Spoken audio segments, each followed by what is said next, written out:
ذكرينا يا بقايا الأمس فينا، ما أقسى الحنينا، زادنا الشوق أنينا. حدثينا ما لها الجدران خرسا، هل ترى تجفو وتنسى غربة الأرواح أقسى. ذكرينا يا بقايا الأمس فينا، ما أقسى الحنينا، زادنا الشوق أنينا.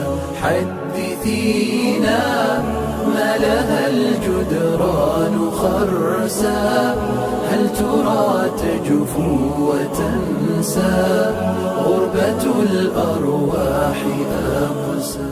اهلا بكم اعزائي المشاهدين والمستمعين في كل مكان. اهلا بكم في الحلقه رقم 2 من البرنامج اللذيذ اللي قلنا عليه 28 حلقه على مدار رمضان.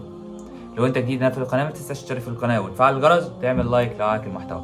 النهارده معانا شخصيه جميله جدا جدا جدا، فاتمنى ان انت تستمتع بالشخصيه اللي معانا. الشخصيه اللي معانا هو ابو ايوب الانصاري. ابو ايوب خالد ابن زيد ابن كليب الانصاري اللي توفى سنه 52 من الهجره، صحابي من الانصار من بني غنم ابن مالك اللي هم من الخزرج. حضر بيعة العقبة والمشاهد كلها مع النبي صلى الله عليه وسلم، وده اللي خص النبي صلى الله عليه وسلم بالنزول والمكوث في بيته لما النبي صلى الله عليه وسلم هاجر من مكة للمدينة. ساعة الهجرة النبي صلى الله عليه وسلم نزل في قباء وأقام في بني عمرو بن عوف 5 أيام، واللي أسس فيها مسجد قباء. بعد كده هم بدخول يثرب، لكن في ناس كتيرة جدا اعترضوا طريق النبي صلى الله عليه وسلم عشان كانوا عايزين النبي صلى الله عليه وسلم يكون ضيف عندهم. لكن النبي صلى الله عليه وسلم كان بيعتذر ويقول خلوا سبيلها فإنها مأمورة، يعني سيبوها هي عارفة هي رايحة فين. لحد ما مر ببني مالك بن النجار، فالناقة جلست عند باب مسجد النبي صلى الله عليه وسلم. سيدنا أبو أيوب الأنصاري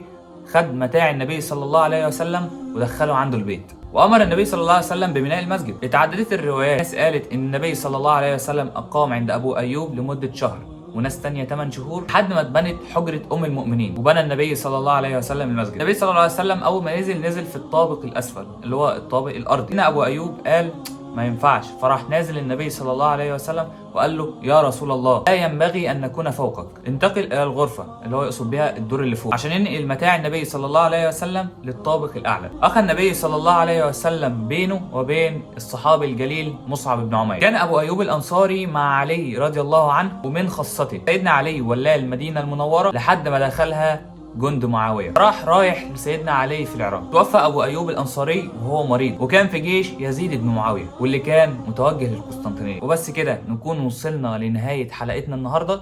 اشوفك بكره ان شاء الله. السلام عليكم.